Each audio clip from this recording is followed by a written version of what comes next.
Monday వేసవిలో కాస్త ఉపశమనం కోసం చల్లటి పానీయాలు తాగుతాం. కానీ అలాంటి పానీయాలే థాయిలాండ్లో ఆత్మలకు నైవేద్యంగా పెడతారు.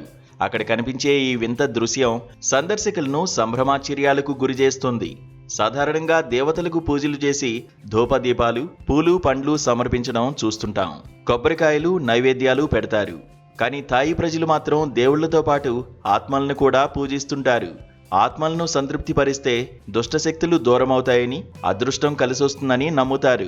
ఆత్మలను సంతృప్తిపరచడం కోసం విచిత్రంగా రెడ్ ఫ్యాంటాను నైవేద్యంగా సమర్పిస్తారు.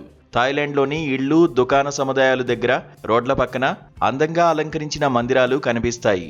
అవి ప్రజలను రక్షించే, అదృష్టాన్ని తీసుకొచ్చే ఆత్మలకు నిలయాలుగా అక్కడి ప్రజలు భావిస్తారు.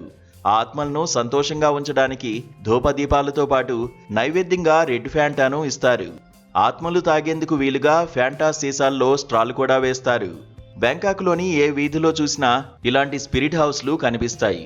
వాటి ముందు పూలదండలు, కొబ్బరికాయలతో పాటు రెడ్ ఫ్యాంటా సీసాలు దర్శనమిస్తాయి.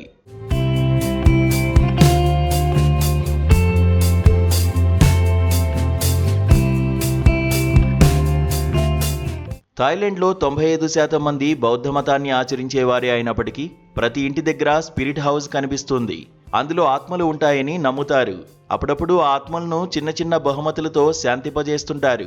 కొబ్బరి జెల్లీలు, స్వీట్, స్ట్రాబెర్రీ ఫ్యాంటా, ఇలా రకరకాల పదార్థాలను సమర్పిస్తుంటారు. బ్యాంకాక్లో నివసించే చాలా మంది చైనా నుంచి వలస వచ్చిన వారే ఉంటారు. వాళ్ళంతా ఎరుపు రంగు శుభ్రమైనదిగా భావిస్తారు. అది అదృష్టాన్ని తెచ్చిపెడుతుందని విశ్వసిస్తారు.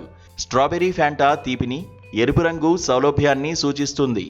ఎరుపు రంగు ఆనందం, శక్తి, రక్షణకు ప్రతీకగా ఉంటుంది. అంతేకాకుండా ఎరుపు రంగుతో శక్తివంతమైన ఆత్మలను ప్రసన్నం చేసుకోవచ్చని, ఆ రంగు అదృష్టాన్ని ఆకర్షిస్తుందని, దుష్టశక్తులను దూరం చేస్తుందని నమ్ముతారు.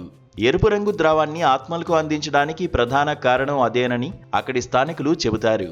థాయ్ సంస్కృతిలో ఇదో భాగమని, ఒక సంప్రదాయంగా దీన్ని ఎప్పటినుంచో కొనసాగిస్తున్నామంటున్నారు. ఫ్యాంటా అమ్మకాల్లో థాయ్ ప్రపంచంలో 4వ అతిపెద్ద మార్కెట్గా ఉంది.